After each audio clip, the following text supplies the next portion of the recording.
I had a question about these women. I'm not knocking them. I'm sure they're very nice. I'm sure it'll happen. But if you're going to release the names, why don't you just release them? I mean, what are they, Edward Stark? They're going to give Cersei a way to get out of Dodge. Um, and I voted for Trump. I have some problems with him, mostly over Gaza. We were promised, like, Alex Jones was promising us, like, med beds and all the cancer treatment. Never came. Didn't remove Obamacare. But putting that aside, those photos of him with Epstein and the girlfriend and his wife really don't look good to me, especially because I'm sure you've heard the story. Trump had a security guy, ex-New York cop. He was the first guy he met with for like a half hour every morning for 20 years. Once he became president, the guy quit because he said, like, I can't protect you because you're not listening to me. Wouldn't he have heard rumors that at the least Epstein had a bad reputation? Maybe this isn't the guy you want to be seen with in public. And some of the pictures of Trump and Epstein together remind me of the old 70s Saturday Night Live with Steve Martin and the other guy, wild and crazy guys. I mean, he was in his 40s, probably trying to recapture his youth, um, but still. I mean, I had a neighbor who had a snarky look on his face the way Epstein used to.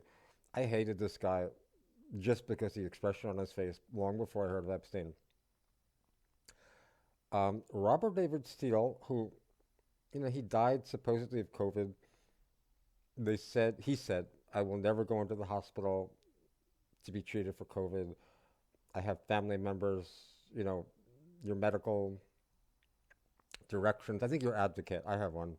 You should get one. Um, and yet there he is. He mentioned a number of times. Again, I don't know how legitimate he was. He mentioned another time that there was a videotape of Trump killing a young girl by bashing her head in the wall. His words, not mine. And that he suggested that the NSA send his words, what are they, Delta Force in, grab it and hide it so we could get things done. And his whole thrust was that they should have truth and reconciliation for all of these people so that you could get them all. Whereas if you're going to arrest them, they're going to go into hiding, drop nukes, whatever they're going to do. Um, but as for Trump, I mean, if you listen to people like Benjamin Fulford, who's either a nut or a liar, but some little bits of truth seem to slip through. He's always saying that, Trump has been replaced. There's a white hat Trump, a black hat Trump. The real Trump was in Cheyenne Mountain. All this bullshit. Then why, if he was president those 4 years when um, Biden was president, all these crappy bad things happen? He always has an excuse. And victory for the good guys is always just over the horizon. But I don't know what Trump is going to get into. I think war with China or Russia is inevitable. Probably taking out Venezuela is taking out a Russian asset. They send cash and oil to um, Cuba, which supposedly has Russian troops there, Chinese troops. Takes that out. He's taking out the cartels. I would be sure, like the Zimmerman telegram, if he went to war with Russia or China, cartels and some illegals would be, blowing stuff up, shooting transformers with deer rifles and things like that.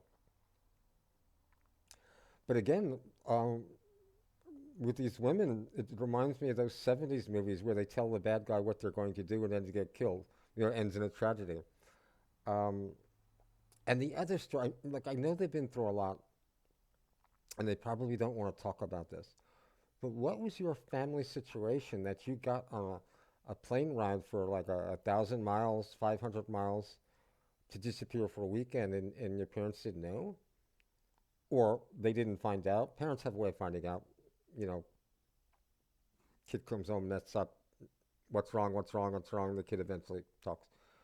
So I don't know, but my gut tells me where there's smoke, there's fire. I'm just going to say there's something unpleasant between Trump and Epstein. Also, the girlfriend should have been a red flag because it was common knowledge that she was, I forget his name. I almost said Jordan Maxwell. Maxwell was Polish Jew, flew with the RAF in World War II, supposedly, and drowned on his boat. He was kind of like the guy who owns the Post. He owned, half the media in Britain or all of it.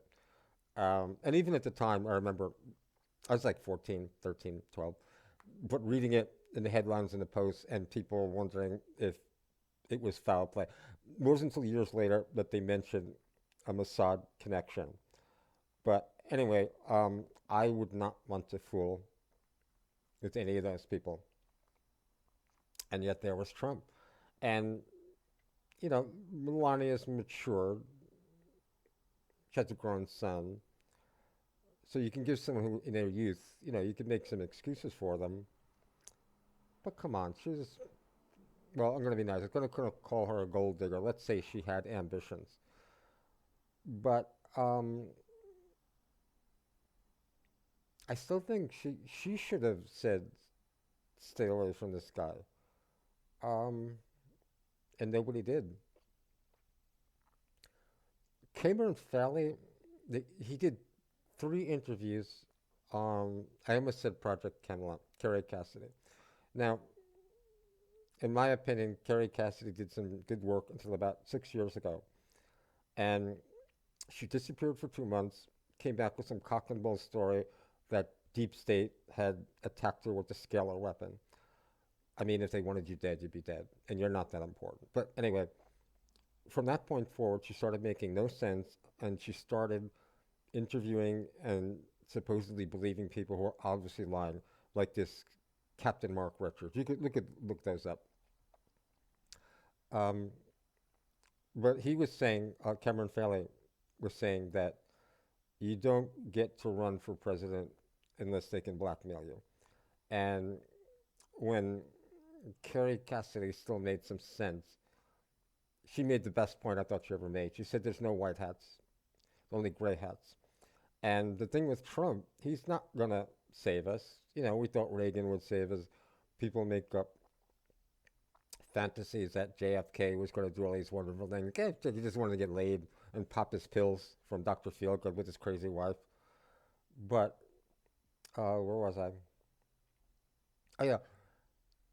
At best, I would think you have the crazed Charles Schwab, you want to call him globalist, New World Order, whatever, Illuminati, going to bring us into a world of hell with China as a policeman, Russia and America probably destroying each other, and the power and the old families in Europe somehow rising, which doesn't seem to me it's going to work. But Trump isn't going to fight that or wash that all away. At best, he's going to bring us back to like 1970. Sound money, a certain amount of industry, more power here, but we're still going to merge with Mexico and Canada.